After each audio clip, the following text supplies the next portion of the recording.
So, you want to know how to detail, huh? Okay. How do we assess a detail? Well, follow me and let's do that. So, as you can see, today we're dealing with a Mazda 3. Not the most sophisticated car, and I'm sorry if that's what you were expecting. However, typically what you want to do, start with probably the most used area of the car, which we would consider the driver's side.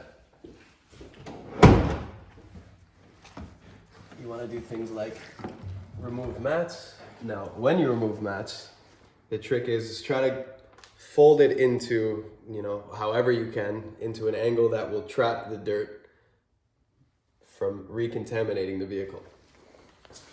So we'll place that there for now. We have designated mat holders. But just for the sake of the video, we're gonna move these to the side. All right, so as you move through the car, through the assessment, you'll wanna take whatever random pieces of dirt, debris, whatever you find in it. Obviously pull that out of the vehicle because it's gonna get in your way. In this instance, we have a dirty car, but it's not terrible. So what I would do with my visual assessment, I would probably determine that things we're gonna need: compressed air, which I'll show you, steam, which I'll show you. Obviously we're gonna vacuum, and then, your assortment of brushes and towels. And here we have the Assassin's Table. What does that mean? Well, this is the assortment of tools that we'll be using today.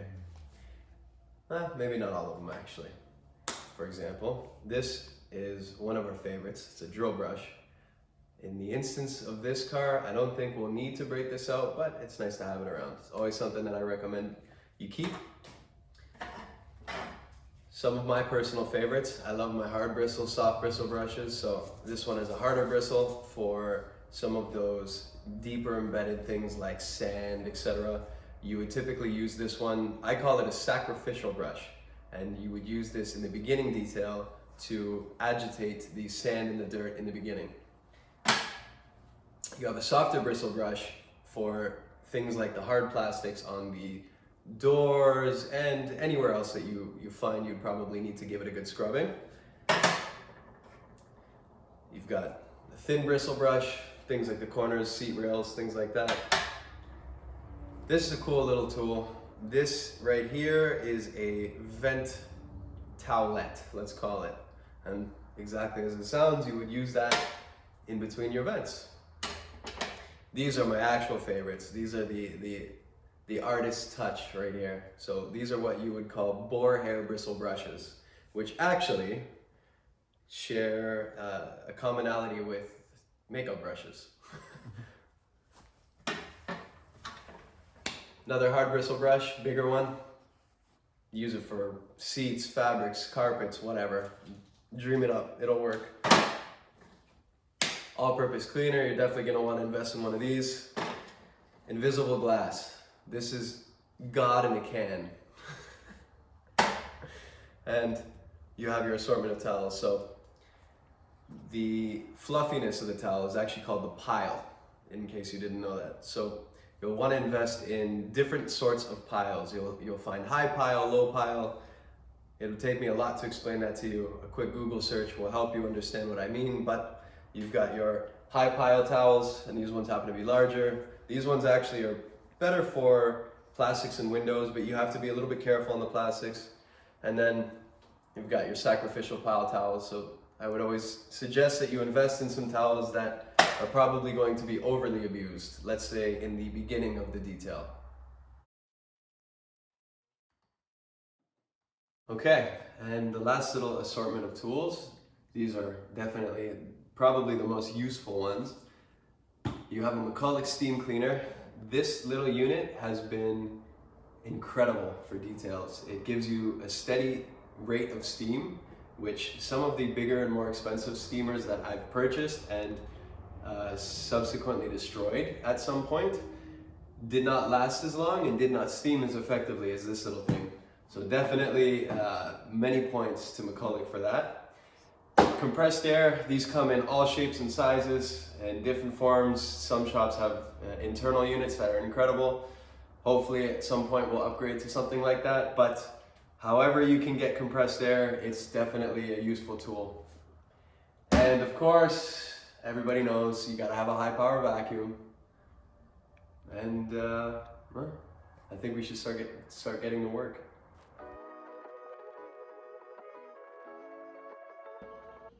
All right, so depending on the cleanliness or how dirty the car is, you'd want to either begin the detail by agitating the dirt, or I like to do this little trick where I call it air darting, where you would take your compressed air, and because the car is already in a, let's call it a disgusting state in that beginning, you would just air dart everything. Seats, corners, plastics, be careful of screens and things like that, but all of the surfaces that you know are going to be capable of being hit with that compressed air, you just hit it with the compressed air and it's going to push the dirt everywhere around the car. However, it will also free a lot of the dirt from areas that would be probably really annoying to clean if you didn't. In this instance, the vehicle's not that dirty, so you begin with the top surfaces like the seats, where you would, you know, just give them a quick brush, nothing crazy.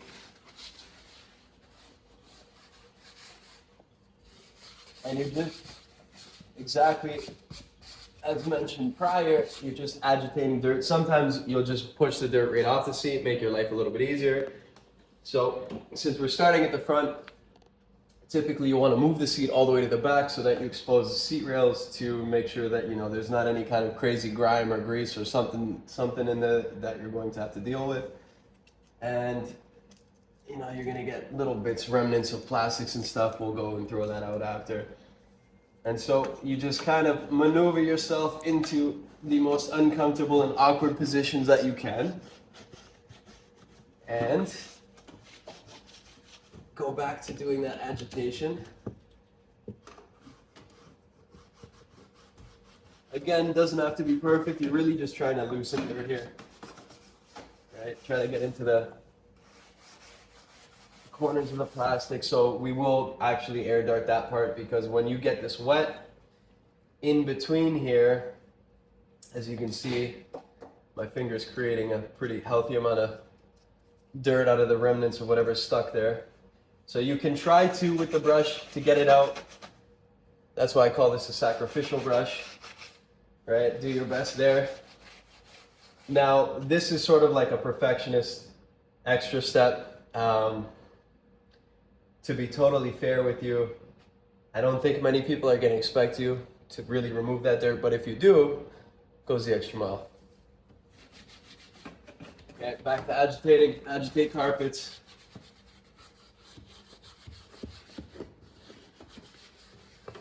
I know I'm in the way of the camera here, but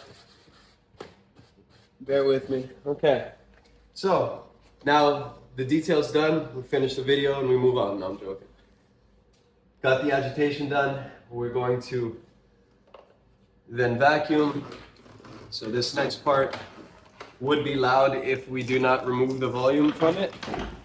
And so I think at this point I'm done talking.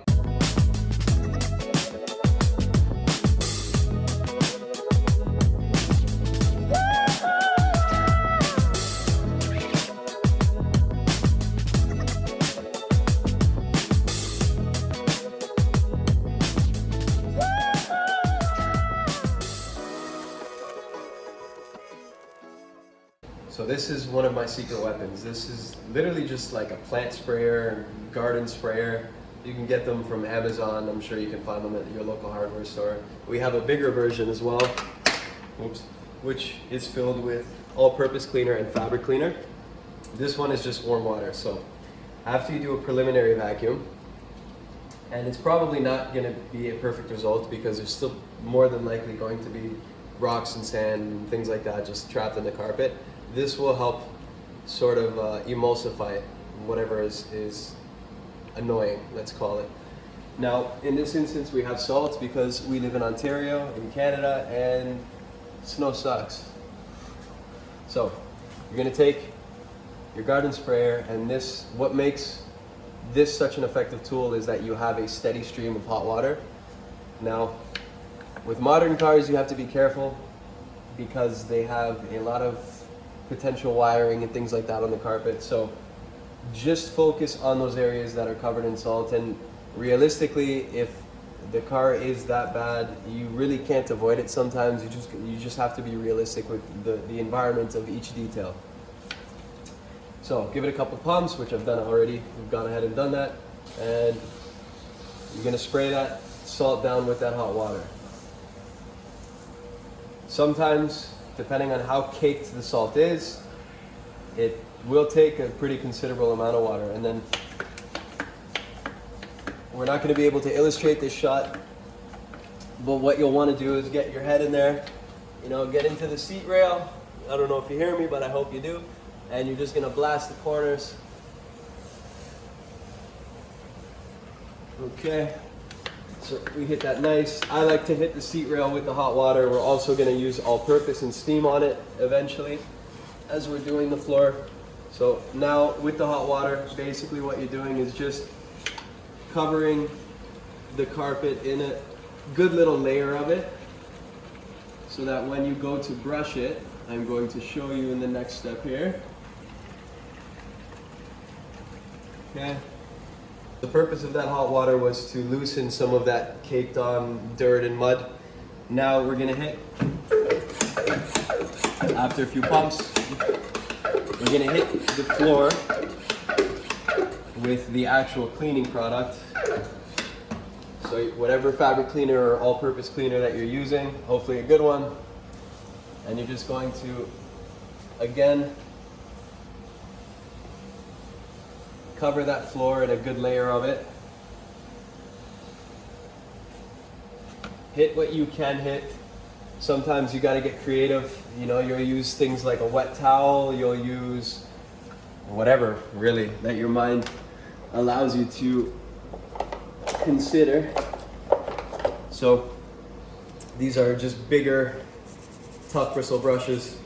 I have one that I literally know is going to be my floor brush simply because of how dirty the back is, and then one that's more your fabric brush because of how clean the back is. So we'll leave that, we'll set that on some towels, and we're going to use the floor one.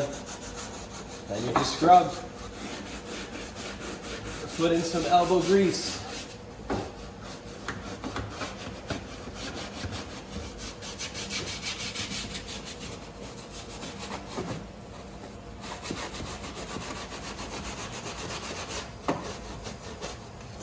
So you may not get a perfect result on the floor on this first initial scrub, which simply means you're going to do it one more or two times more, whatever is suitable for the amount of dirt that is in that carpet, or whatever desired result you are or the customer is seeking.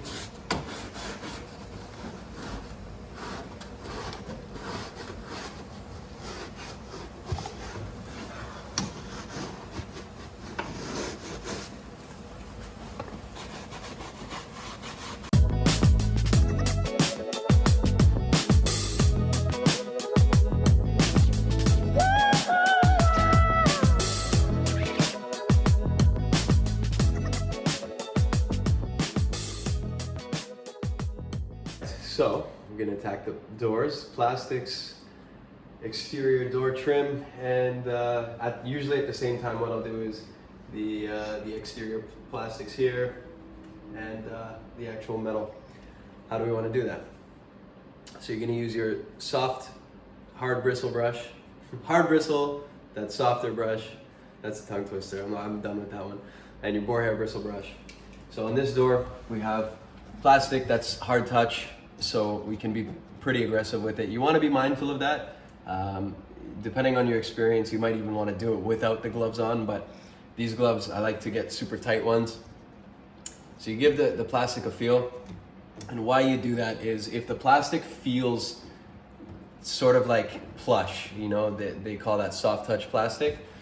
In the instance that it is, you would want to be a little bit more mindful of both the chemical you use and any sort of methodology you use, because if you're going to use a harder bristle brush on soft touch plastic, there's a high probability that you could actually damage it. So things you want to consider. Now again, use that with discretion, because if the car is filthy, you really can't move around being aggressive to it. And in the instance that you're dealing with a customer, you probably want to let them know beforehand that, you know, due to the state of their current vehicle, there's going to be risks that will be applied, and you got to prep them for that kind of thing. Now, going to take all-purpose cleaner.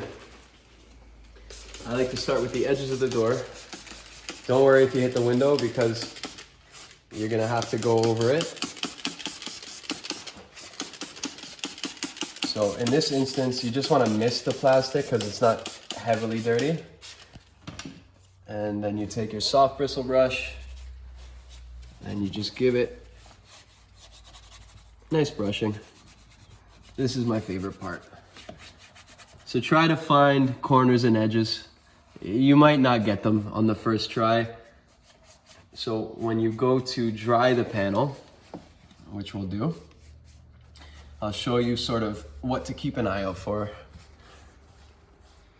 So we're not hitting that because that's fabric, but that's why we have this brush. So you just continue brushing, get those corners, get the edges. Again, as best as you can. There's a high probability that when you wet or saturate, depending on how dirty, when you wet this panel, those corners that have whatever remnants of dirt or mud in them, they will darken to the point that your eye will not necessarily be able to pick. So we're gonna take that hard bristle brush and give the speaker area a scrub. You can go over it again with the soft bristle. Come over here. So you're gonna use your head. You're gonna do the best you can to angle. Same thing, brush.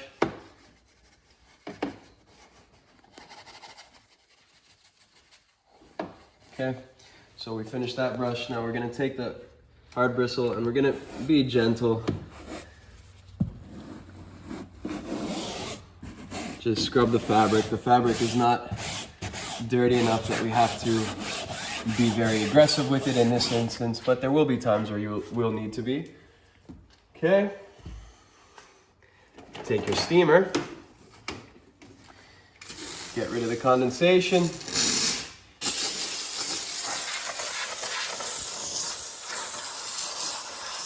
we're going to steam the outer edges first. So just for the visual effect, I like to hit the plastic. When you do that with the steam, it really helps bring back the life of it, or at least the look. Okay, so now we're gonna come into the inside of the window here, and we're gonna hit some of the harder to hit spots that would be hard to hit with your hand. Okay. Steam, steam, steam, steam, steam.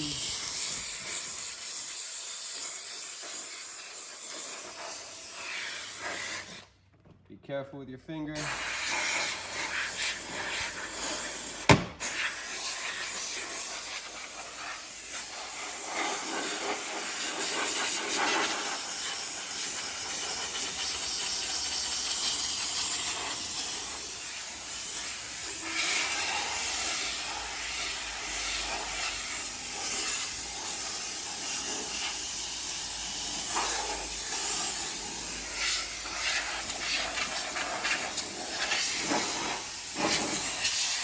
After the steam is done, we're gonna give it a wipe down.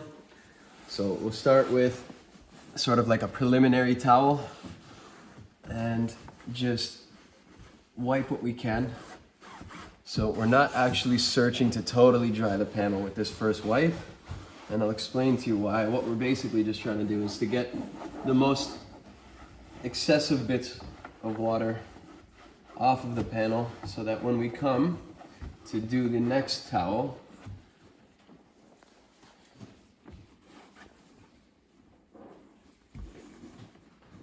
With the air compressor, we're not just going to be shooting water all over the rest of the panel or other parts of the car, and then thus recontaminating whatever that secondary area is. So now, just be as attentive as you can. Last part, to, let's say, perfect the panel, you're going to take your soft or high pile towel, your compressed air, which we're gonna have to probably, would normally be loud, so finish explaining what I'm gonna do, and then the next shot is just going to be me applying that.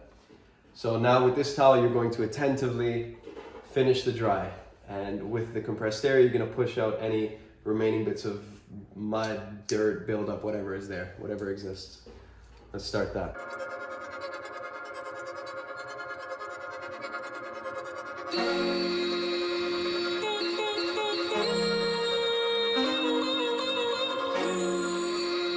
After you do the air in the towel, you'll get a little bit closer to the panel and visually assess it, make sure that you haven't missed any particular spots. So in this instance, we're looking pretty good. And then once you have completed that, you're going to want to do your last little remnant. So that would be our window. Spray it with your invisible glass. I like to start with jamming the towel into the actual corners, and you just keep even as much as you can pressure into that actual corner to corner to corner to corner, and then from there you sort of work the interior of the window from those corners that you've done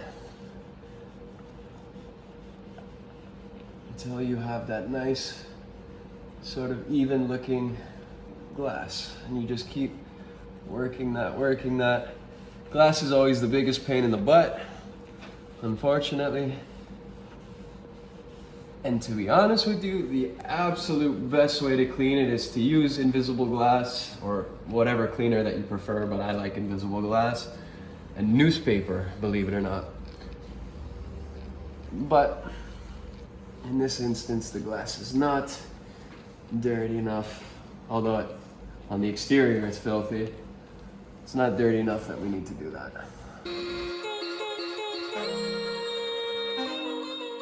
So, last step, we're gonna do the seat. So you're gonna want to take your fabric brush. We've got our trusty Big Garden sprayer. So we're gonna spray down the seat. Then I think we'll do all of it at the same time. So I didn't end up actually doing the exterior door sill. However, we're gonna hit that. We'll hit the plastics on the what do we want to call this? The seatbelt side? We're gonna call it the seatbelt side. So we're gonna hit the plastics there. We'll brush inside of the actual seatbelt holder itself. Obviously you want to get the seatbelt. Take an assessment of what the seatbelt looks like. You know, here we'll give that a little brush. Oh, didn't mean to do that on purpose, but that kind of came off. And yeah, so we'll hit the plastics with the all-purpose, seatbelt holder all-purpose, this all-purpose, and the seat with fabric cleaner. Let's do that.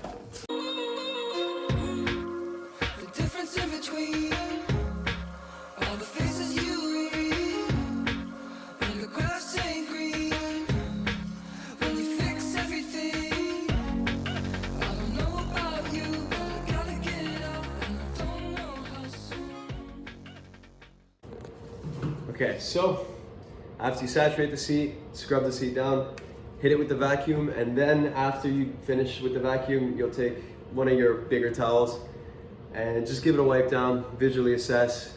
If it looks acceptable, move on.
next step would be the interior dash, steering wheel, middle console, and then once you do that, you're gonna do one last vacuum, one last visual check, make sure everything's good, and then do the window after everything's complete.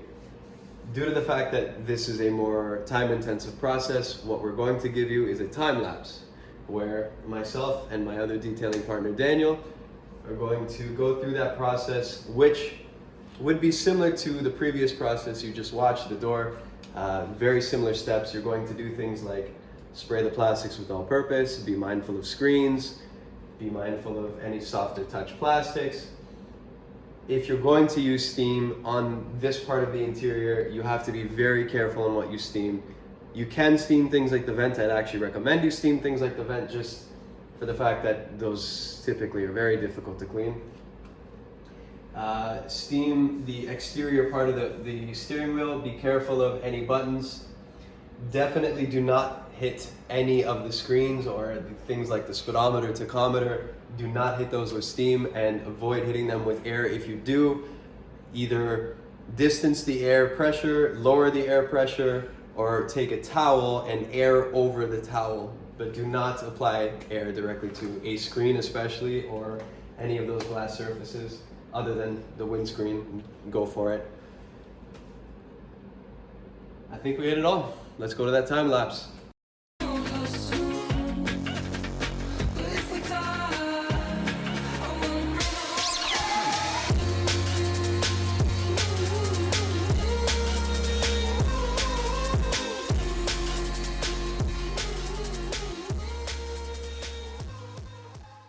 Finally finished the interior.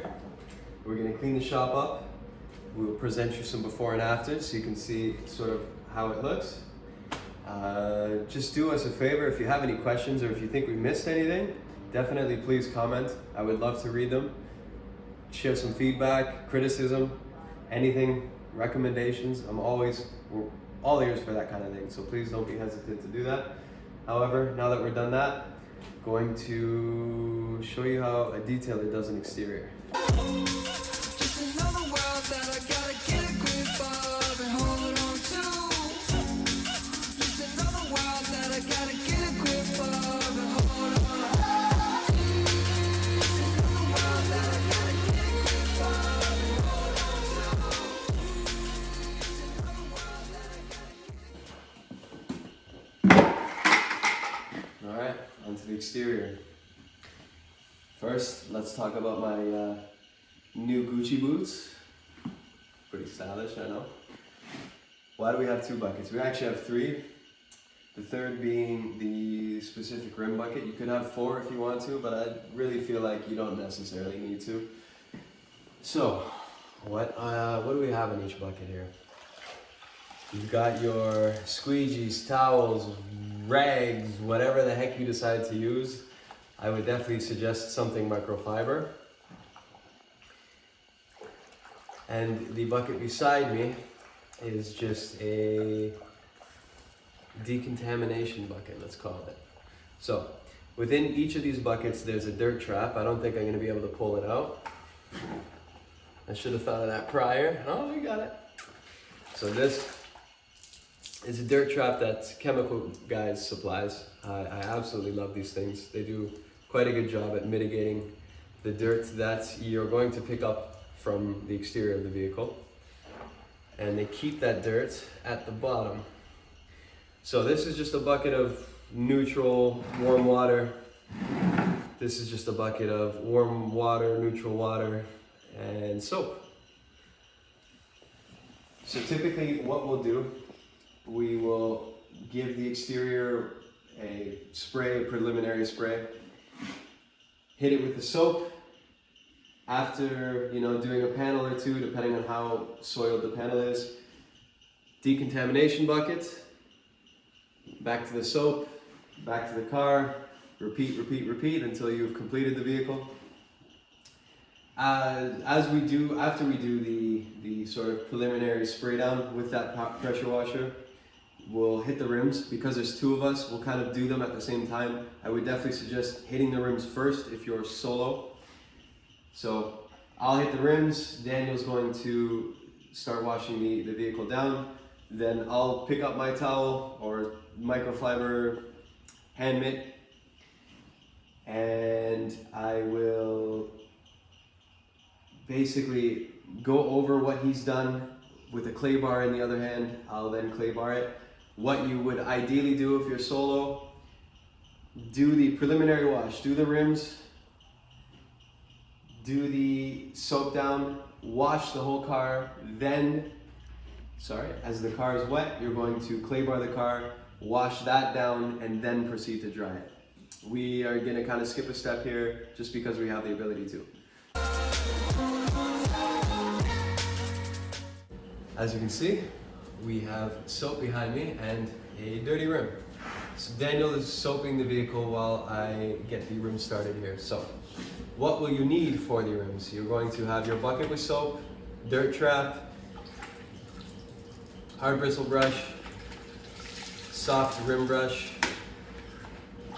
and a wheel well and a wheel barrel brush. Now, you won't always get into the barrel with one of these, unfortunately. You just have to use your discretion. In this instance, we're definitely not going to, so I'm not going to be using that. This is, depending on what you want to use, you can use something called wheel acid or an iron decontaminant.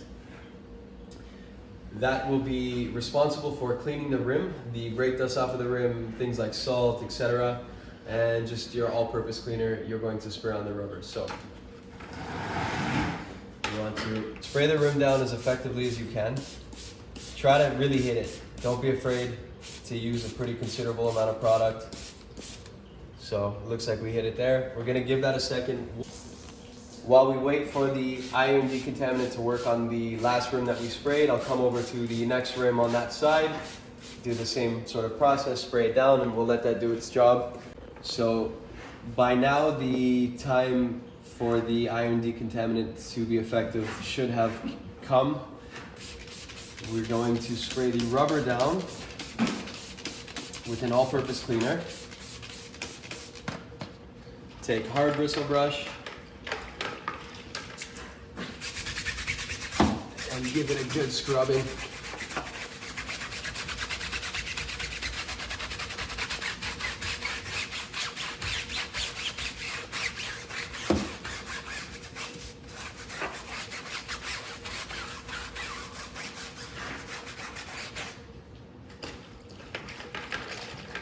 So we're going to take our soft rim brush.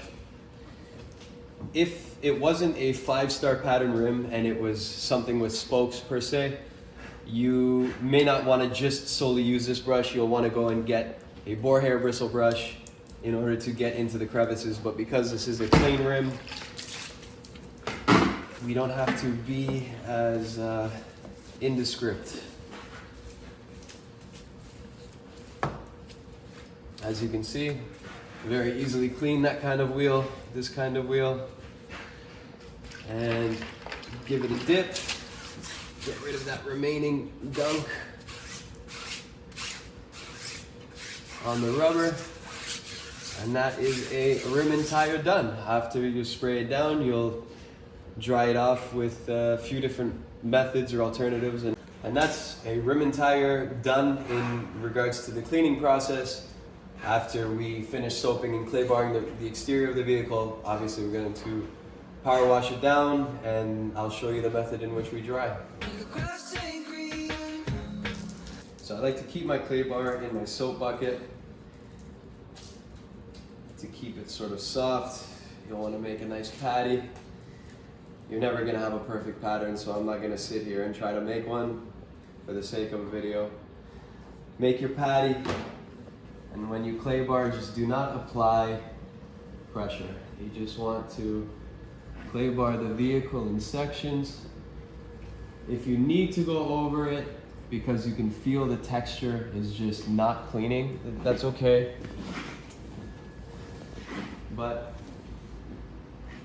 what we like to do is just keep the panel saturated and clay bar in sections.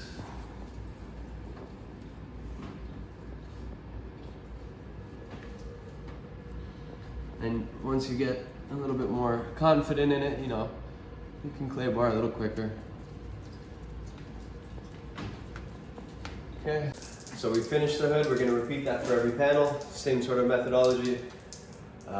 Re-saturate the panel in case you notice it gets dry, or I just like to hit it again anyway.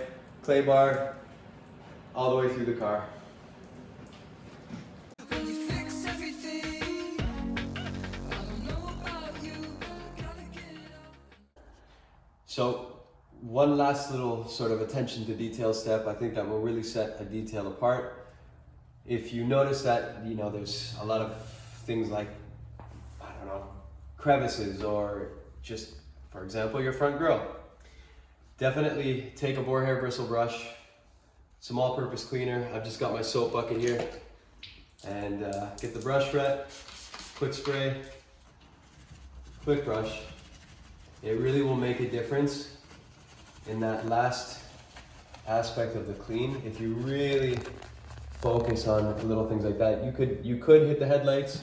If you notice that the actual corners of them are really bad, you know, you just spray it down. Make sure that the brush is saturated. Get into those little crevices. You can hit anything with the brush. I would suggest being careful if you're hitting the paint, as you can definitely potentially scratch it. So with discretion comes the final result. Don't know how soon, but if we die, I wanna bring the